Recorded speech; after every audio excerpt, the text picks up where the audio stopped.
Chapter 16. The Oompa Loompas. Oompa Loompas, everyone said at once. Oompa Loompas? Imported direct from Loopaland, said Mr. Wonka proudly. There's no such place, said Mrs. Salt. Excuse me, dear lady, but Mr. Wonka, cried Mrs. Salt, I'm a teacher of geography. Then you'll know all about it, said Mr. Wonka. And oh, what a terrible country it is. Nothing but thick jungles infested by the most dangerous beasts in the entire world. Hornsnogglers and snozwanglers and those terrible, wicked wingadoodles. A wingadoodle would eat 10 Oompa Loompas for breakfast and come galloping back for a second helping. When I went out there, I found the little Oompa Loompas living in a tree house. They had to live in tree houses to escape the wingadoodles and the hornswogglers and the snozwangers, and they were practically starving to death. They were living on green caterpillars, and the caterpillars tasted revolting. And the Oompa Loompas spent every moment of their day climbing through the treetops, looking for other things to mash up with the caterpillars to make them taste better. Red beetles, for instance, and eucalyptus leaves, and the bark of the bong-bong tree. All of them beastly, but not quite so beastly as the caterpillars. Poor little Oompa Loompas. The one food that they longed for more than anything was the cocoa bean, but they couldn't get it. An Oompa Loompa was lucky if he found 3 or 4 cocoa beans a year. But oh, how they craved them. They used to dream about the cocoa beans all night and talk about them all day. You only had to mention the word cocoa to an Oompa Loompa and he would start dribbling at the mouth. The cocoa bean, Mr. Wonka continued, which grows on the cocoa tree, happens to be the one thing from which chocolate is made. You cannot make chocolate without the cocoa bean, and the cocoa bean is chocolate. I myself use billions of cocoa beans every week in this factory, and so, my dear children, as soon as I discovered that the Oompa Loompas were crazy for this particular food, I climbed up to their treehouse village, poked my head through the door of the treehouse belonging to the leader of the tribe. The poor little fellow was looking thin and starved, was sitting there trying to eat a bowl full of mashed up green caterpillars without being sick. Look here, I said, speaking not in English, of course, but in Oompa Loompa-ish. Look here, if you and all your people will come back to my country and live in my factory, you can have all the cocoa beans you want. I've got mountains of them in my storehouses, and you can have cocoa beans for every meal. You can gorge yourself silly on them. I'll even pay your wages in cocoa beans if you wish. You really mean it? Asked the Oompa Loompa leader, leaping up from his chair. Of course I mean it, I said, and you can have chocolate as well. Chocolate tastes even better than cocoa beans because it's got milk and sugar added. The little man gave a great whoop of joy and threw his bowl of mashed caterpillars right out the treehouse window. It's a deal, he cried. Come on, let's go. So I shipped them all over here, every man, woman, and child of the Oompa Loompa tribe. It was easy. I smuggled them over in a large packing case with holes in them, and they got here safely. There are wonderful workers. They all speak English now. They love dancing and music. They're always making up songs. I expect you will hear a good deal of them singing today from time to time. I must warn you, though, they're rather mischievous. They like jokes. They still wear the same kind of clothes they wore in the jungle. They insist upon it. The men, as you can see for yourselves across the river, wear only deerskins, and the women wear leaves, and the children wear nothing at all. The women use fresh leaves every day. Daddy, shouted Virka Salt, the girl who had gotten everything that she wanted. Daddy, I want an Oompa Loompa. I want you to get me an Oompa Loompa. I want an Oompa Loompa right away. I want to take it home with me. Go on, Daddy, get me an Oompa Loompa. Now, my pet, her father said to her, we mustn't interrupt Mr. Wonka. But I want an Oompa Loompa, screamed Virka. All right, Virka, all right, but I can't get it for you this second. Please be patient. I'll see you have one before the day is out. Augustus, shouted Mrs. Gloop. Augustus, sweetheart. I don't think you better do that. Augustus Gloop, as you might have guessed, had quietly sneaked down to the edge of the river and was now kneeling on the river bank, scooping up hot, melted chocolate into his mouth as fast as he could. Chapter 17. Augustus Gloop Goes Up the Pipe. When Mr. Wonka turned around and saw what Augustus Gloop was doing, he cried out, "Oh, no! Please, Augustus! Please, I beg you, do not do that! My chocolate must be untouched by human hands." "Augustus!" cried out Mrs. Gloop. "Didn't you hear what the man said? Come away from that river at once." "This stuff is terrific," said Augustus, taking not the slightest notice at his mother or Mr. Wonka. "Oh boy, I need a bucket to drink it properly." "Augustus!" cried Mr. Wonka, hopping up and down and wagging his stick in the air. "You must come away! You're dirtying my chocolate!" "Augustus!" cried Mrs. Gloop. "Augustus!" cried Mr. Gloop. But Augustus was deaf to everything except for the call of his enormous stomach. He was now lying full length on the ground with his head far out over the river, lapping up the chocolate like a dog. "Augustus!" shouted Mrs. Gloop. "You'll be giving that nasty cold of yours to about 1,000,000 people all over the country." "Be careful, Augustus!" shouted Mr. Gloop. "You're leaning too far out." Mr. Gloop was absolutely right, for suddenly there was a shriek and a splash, and then into the river went Augustus Gloop, and in 1 second he had disappeared under the brown surface. "Save him!" screamed Mrs. Gloop, going white in the face and waving her umbrella about. "He'll drown! He can't swim a yard! Save him! Save him!" "Good heavens, woman," said Mr. Gloop. "I'm not diving in there. I've got my best suit on." Augustus Gloop's face came up again to the surface, painted brown with chocolate. "Help! Help! Help!" he yelled. "Fish me out!" "Don't just stand there," Mrs. Gloop screamed at Mr. Gloop. "Do something!" "I am doing something," said Mr. Gloop, who was now taking off his jacket and getting ready to dive into the chocolate.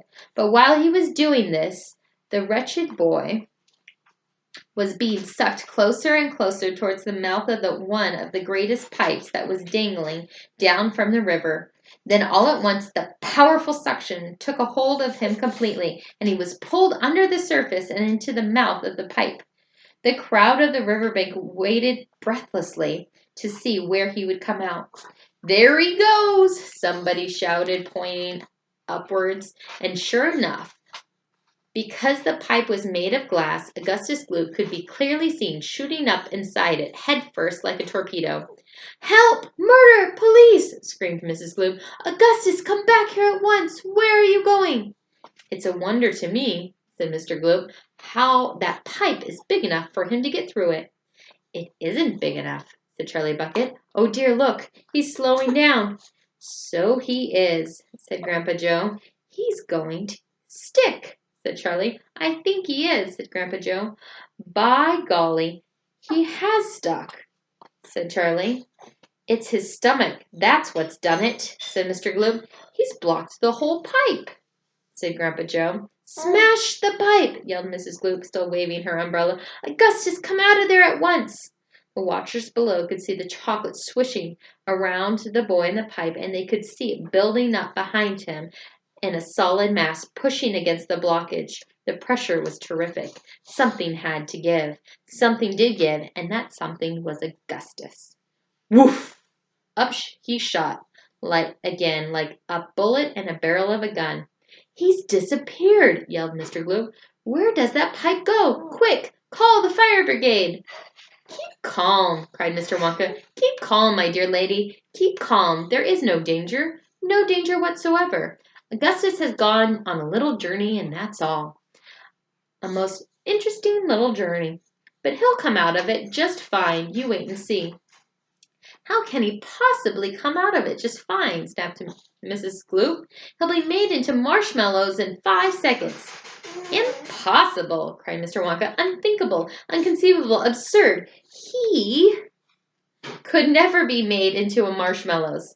"And why not, may I ask you?" shouted Mrs. Gloop. "Because that pipe doesn't go in the marshmallow room," Mr. Wonka answered. "It doesn't go anywhere near it. That pipe, the one Augustus went up, happens to lead directly to the room where I make the most delicious kind of strawberry-flavored, chocolate-coated fudge. Then he'll be made into strawberry-flavored, chocolate-coated fudge, screamed Mrs. Gloop. My poor Augustus, they'll be selling him by the pound all over the country tomorrow morning. Quite right, said Mr. Gloop. I know I'm right, said Mrs. Gloop. It's beyond a joke, said Mr. Gloop. Mr. Wonka doesn't seem to think so, cried Mrs. Gloop. Just look at him. He's laughing his head off. How dare you laugh like that when my boy's just gone up your pipe, mister? You're a monster, she shrieked, pointing her umbrella at Mr. Wonka as though she were going to run him through. You think this is a joke, do you? You think that sucking my boy up into your fudge room like that is just one great, big, colossal joke? He'll be perfectly safe, said Mr. Wonka, giggling slightly. He'll be chocolate fudge, shrieked Mrs. Gloop. Never, cried Mr. Wonka. Of course he will, shrieked Mrs. Gloop. I wouldn't allow it, cried Mr. Wonka. And why not? Shrieked Mrs. Gloop. Because the taste would be terrible, said Mr. Wonka. Just imagine it. Augustus flavored chocolate-coated gloop. No one would buy it. They most certainly would, cried Mrs. Gloop indulgently.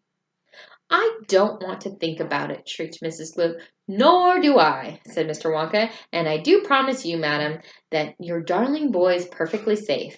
If he's perfectly safe, then where is he? Snapped Mrs. Gloop. Lead me to him this instant.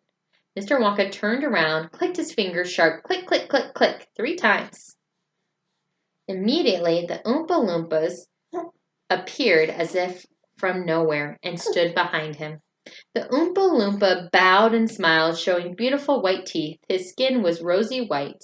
His long hair was golden brown, and the top of his head came just above the height of Mr. Wonka's knee. He wore the usual deerskin slung over his shoulder. Now listen to me, said Mr. Wonka, looking down at the tiny man. You want to take Mr. and Mrs. Gloop up to the fudge room and help them find their son, Augustus. He's just gone up the pipe. The Oompa Loompa took one look at Mrs. Gloop and exploded into peals of laughter. Oh, do be quiet, said Mr. Wonka. Control yourself. Pull yourself together. Mrs. Gloop doesn't think it's funny at all. Put it in there. There you go. Go straight to the fudge room, Mr. Wonka said to the Oompa Loompa, and when you get there, you take the long stick and start poking around inside the big chocolate mixing barrel. I'm almost certain you'll find him in there. You better look sharp. You'll have to hurry. If you leave him in the chocolate mixing barrel too long, he's liable to get poured into the fudge broiler, and that would really be a disaster, wouldn't it? My fudge would become quite uneatable. Mrs. Gloop let out a shriek of fury. I'm joking, said Mr. Wonka, giggling madly behind his beard. I didn't mean it. Forgive me. I'm so sorry. Goodbye, Mrs. Gloop and Mr. Gloop. Goodbye, goodbye. I'll see you later. As Mr. and Mrs. Gloop and their tiny escort hurried away, the 5 Oompa Loompas on the far side of the river suddenly began hopping and dancing about and beating wildly upon a number of small drums. Augustus Gloop, they chanted. Augustus Gloop, Augustus Gloop, Augustus Gloop. Grandpa, cried Charlie. Listen to them. Grandpa, what are they doing? Shh, whispered Grandpa Joe. I think they're going to sing us a song. Augustus Gloop, chanted the Oompa Loompas. Augustus Gloop, Augustus Gloop, the great big greedy nincompoop. How long could we allow this beast to gorge and guzzle, feed and feast on everything he wanted to? Great Scott, it simply wouldn't do. However long this pig might live, we are positive we'd never give even the smallest bit of fun or happiness to anyone.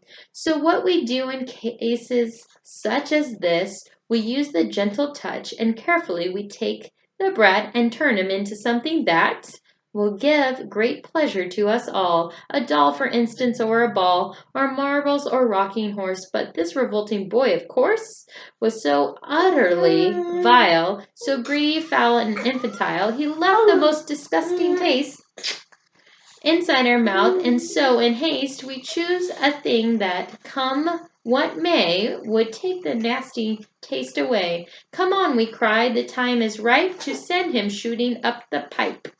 He has to go, it has to be, and very soon he's going to see, inside the room of which he's gone, some funny things are going on. But don't, dear children, be alarmed, Augustus Gloop will not be harmed. Ah, whoa. Although, of course, we must admit, he will be altered quite a bit. He'll be quite changed from what he's been when he goes through the fudge machine. Slowly the wheels go round and round, the cogs begin to grind and pound. 100 knives to slice, slice, slice. We add some sugar, cream, and spice. Where are you going?